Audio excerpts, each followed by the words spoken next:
আসসালামু আলাইকুম।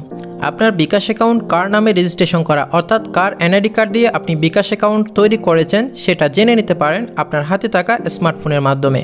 তো আর দেরি না করে চলুন মূল ভিডিওটি শুরু করা যাক।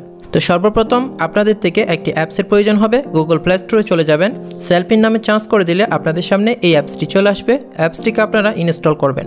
আমি এখান থেকে ওপেন করে দিচ্ছি। ওপেন করার পর এখান থেকে মোবাইল নাম্বার এবং পিন নাম্বার দিয়ে আমি লগ ইন করে নিব। আপনাদের কাছে যদি অ্যাকাউন্ট করা না থাকে তাহলে এখানে রেজিস্টার অপশন রয়েছে, এখান থেকে আপনারা রেজিস্ট্রেশন করে নিতে পারেন। এই কাজটি যদি আপনাদের ঝামেলা মনে হয় তাহলে আমার এক ছোটো ভাইয়ের হোয়াটসঅ্যাপ নাম্বার আমি ডিসক্রিপশন বক্সে দিয়ে দিব, সেখান থেকে নক করে আপনারা খুবই সহজে জেনে নিতে পারবেন।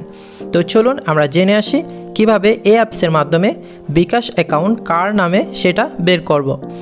এখানে আমার রেজিস্টারকৃত মোবাইল নাম্বার এবং পাসওয়ার্ড দিয়ে আমি লগ ইন করে নেব।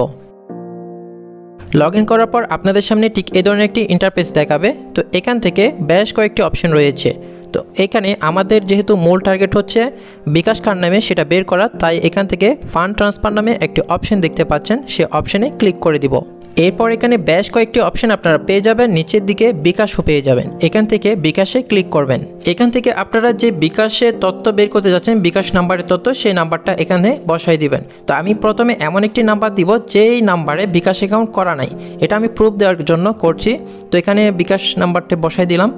দেওয়ার পর এখানে দেখতে পাচ্ছেন যেহেতু বিকাশ নাই তাই এখানে আমাকে কোনো ধরনের ইনফরমেশন শো করছে না। তো আমি এখন এমন একটি নাম্বার দিব যে নাম্বারে বিকাশ আছে। তো এই নাম্বারে আমি করার পর দেখতে পাচ্ছেন এখানে অলরেডি যেহেতু এটা আমার আম্মুর নামে করা, আমার আম্মুর নামটা দেখাচ্ছে। এখন আমার নতুন যে বিকাশ অ্যাকাউন্টটি রয়েছে সে অ্যাকাউন্ট বরাবর আমি এখানে আমার নাম্বারটা তুলে দিব।